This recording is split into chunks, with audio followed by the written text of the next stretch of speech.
All right, it is with the compliments of Swift Pop this morning.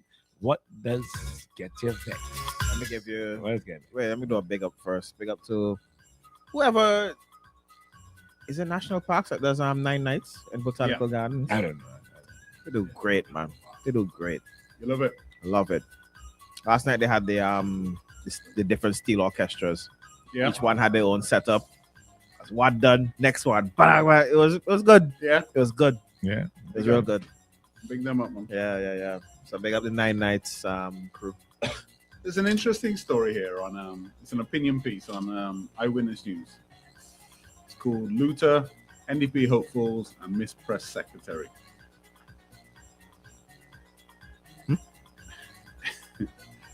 I'm not going to read it, but it's the person makes some interesting points.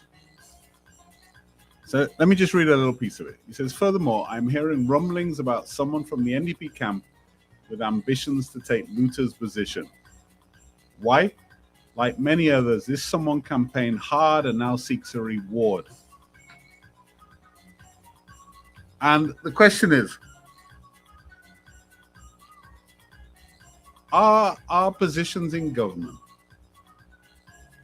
do we select the best people for the job? The most appropriate, the most qualified? Or do we feel obligated to reward those Political who loyalty. championed us, maybe who supported us, maybe went out on a limb for us? Because I saw another piece. Let me give you this. Someone had sent me this, and I guessed straight away who it was, who wrote it. So this person saying blah blah blah caused me to reflect on the long 25 years of struggle endured to get to the current position of being in government. Okay.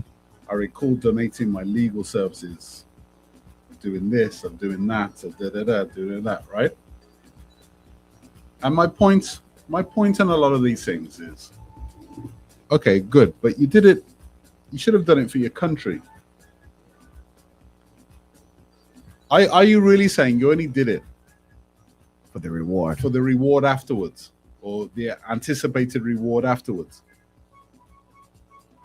Is that the problem? Isn't that why politicians get in? Is this the problem that we're actually facing? Is that we're not necessarily picking The right person for the Chris job. because Chris is the best DJ, you know, for this category, or are we picking somebody because they were there for us in the campaign? And is that dangerous? Let me see. All right, hello. Hello, morning. Look, I had the same conversation with somebody not too long ago. They say, Max boy, you fight for NDP and you go and get a work. Me say, me tell her something. I don't want to work. That 10 years on the road, if NDP doing stupidness, me have to shut up because my daughter depending on food from NDP. Me would never put myself in another position there. And other people have to understand, and if you love of country or love of party, because you might get appointed today fighting against injustices, and tomorrow you defending the same injustices you fight for last year, you know, because of the position you fight for today, you know. Yeah. You have to understand that, you know. Yeah.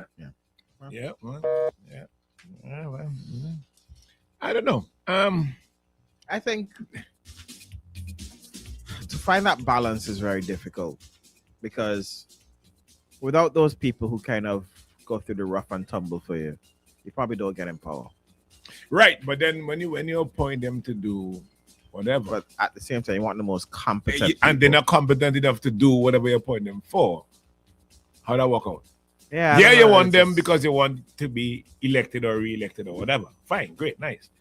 You want to reward them. All right, we get that too. But is your reward putting them wherever you put them the reward? You should have selfless people around you. Champion people, selfish. Because when you get to the selfish part, that's where the problem comes in. Because you don't think about me, what I did, but I did it because I love the country and I want to see actual change. Right. Isn't this like the like the foundation of what our problem was with the ULP? Was that they were putting party before before country. And doesn't this end up being the same thing? Yeah, a bit. Yeah. But then how do you maneuver? How do you reward that party loyalty? Because you have to at some point. By having a better country. And then you should that's not enough. you should see the benefits afterwards. But that's not enough. It's not. Yeah, I don't know.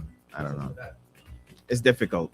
Because if let's as Luke said, if you put somebody who's not competent in a position, then you basically undermine yourself because that person doesn't produce. Not even like the person may be competent, but there may be somebody more competent. Yeah. Are we using the best of the best that we have? So are you telling me that somebody who stays out of the political fray, but is super qualified, super competent, super loyal to the country, they should be bypassed for somebody who was a supporter? Yeah. That doesn't seem fair to me. I can't remember who was having this conversation. Was it Mike? Might have been Mike. He said, if you have an engineer who's really good at his job, super excellent engineer, but he's bad at politics, does that disqualify him from being a minister? Isn't that the person that you want to be in charge of certain things? You know? Maybe, yeah. But he's not a good politician. He doesn't play the game. He can't play the game. He doesn't want to kiss babies. He doesn't want to. Yeah. Maybe doesn't do speeches well. But he might be the best person. He doesn't praise for the sake of it. Yeah. Right. How do you maneuver that? I think it could be very unfair, right? That if I'm a non-political person, I don't get involved in politics. I don't publicly express my stance on things. But I'm very good at my job. Mm-hmm. I'm very well qualified, but on top of that, I'm very good at my job. It seems unfair to me that person would be bypassed for somebody who is less good at their job, but was a vocal supporter. It seems unfair. Yeah.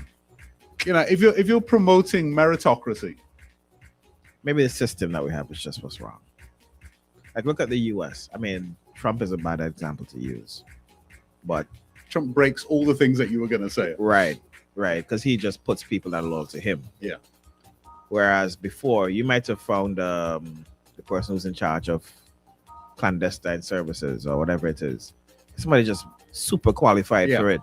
It's nothing political. It's just this is the dude. Mm-hmm.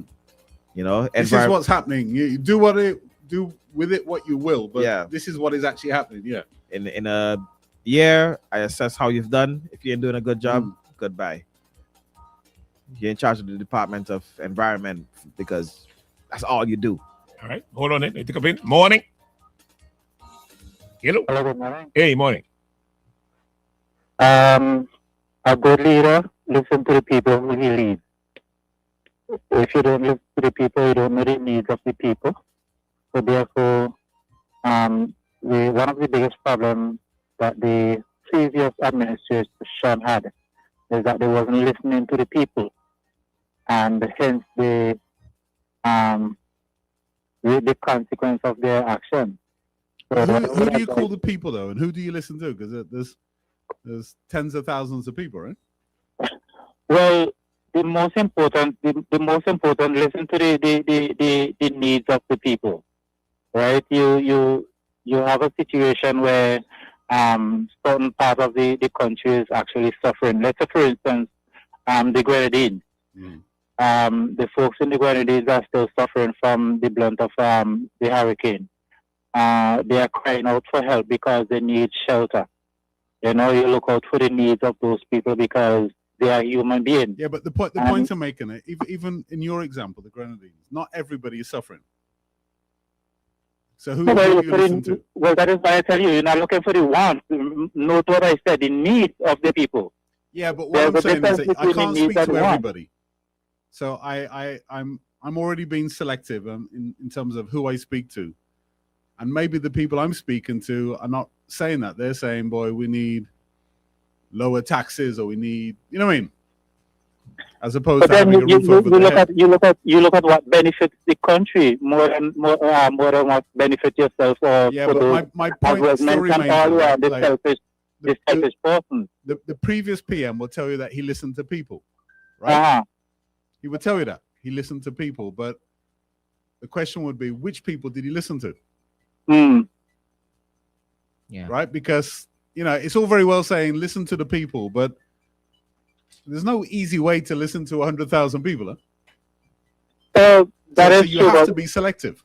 exactly. But well, make the right selection. Yeah. Well, that's the point. Yeah. Yeah. All right. All right. You think the now government, the now administration will fall into the same trap? Almost. Yeah. Almost. That's what. Listen, man, I think it's two different skills, right? Getting voted into power and the people that help you get you voted into power are not necessarily the right person people that you would to need to govern do- while you're in power. Right. Right? It's different skills, right? Right. And they don't necessarily overlap. One of the problems the previous administration had, like let me take that the Speaker of the House was one of them. Ain't no way the House running right. You would have sent you, let me Well, say, again, right by whose standards? If you're UOP, it's right. running right. If you are neutral, it probably wasn't running right. If you were opposition, it definitely wasn't running right. Definitely running right. So are we going to fall back in the same trap again? Well,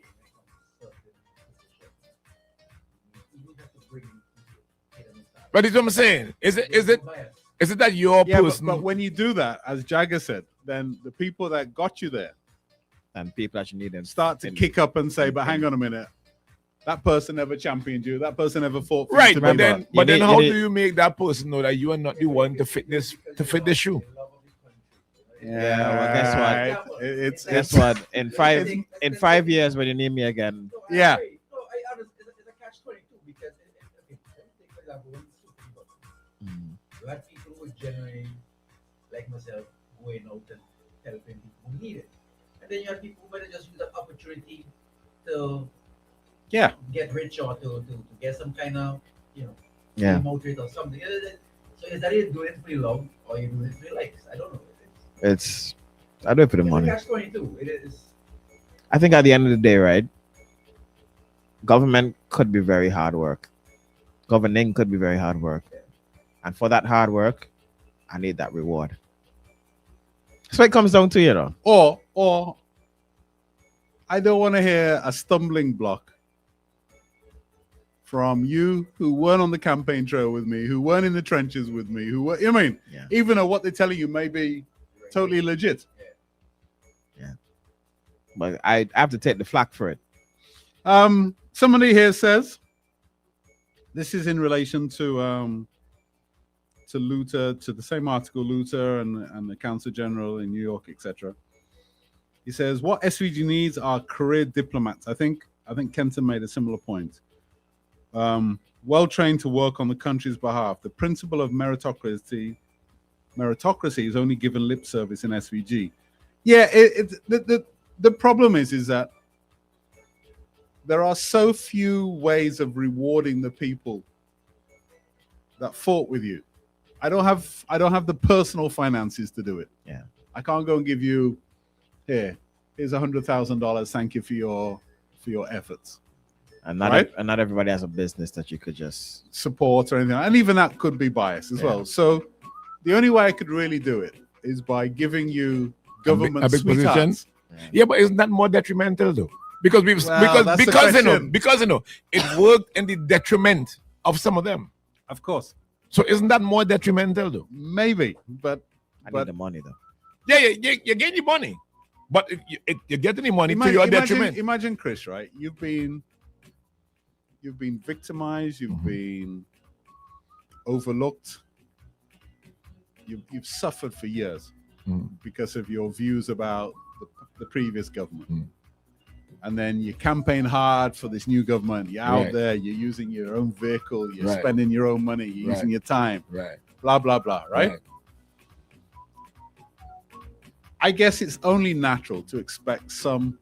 A payback, a payout. Yeah. Yeah, but then at that time, the payout, what you're gonna get, I am the one to tell you now. Well, listen, this ain't really suited for you, so I ain't gonna send you a day. But if I had to tell you, I'll bear with me or wait or hold on or something. But I ain't going to send you a day. I've been in the wilderness for 20 years. Yeah, but man. I ain't going to send you. We're going to make me look like a puppy show. I ain't going to do it. I'm not going to do it because at the end of the day, when you make me the puppy show, it will work back against me and be to the detriment of me. I think right when you look at the mistakes the UOP made, I don't think it's unreasonable to say that maybe those same mistakes have been repeated. All right, but I tell you, so then it's going to work in the detriment of itself. Right, but if you're NDP and you say, well, look, if we make the same mistakes the UOP made and we get 25 years, Worth it. Yeah, they're good. Worth it. you know what I mean? Hey, it's worth it. They're good. All right. Okay. That's going to wrap it up. Team Day with the compliments. Stuff back. Amidst the shells, the sounds, the excitement of the season. Find joy. Give joy this Christmas. Only with Hot 97.1. 7.1.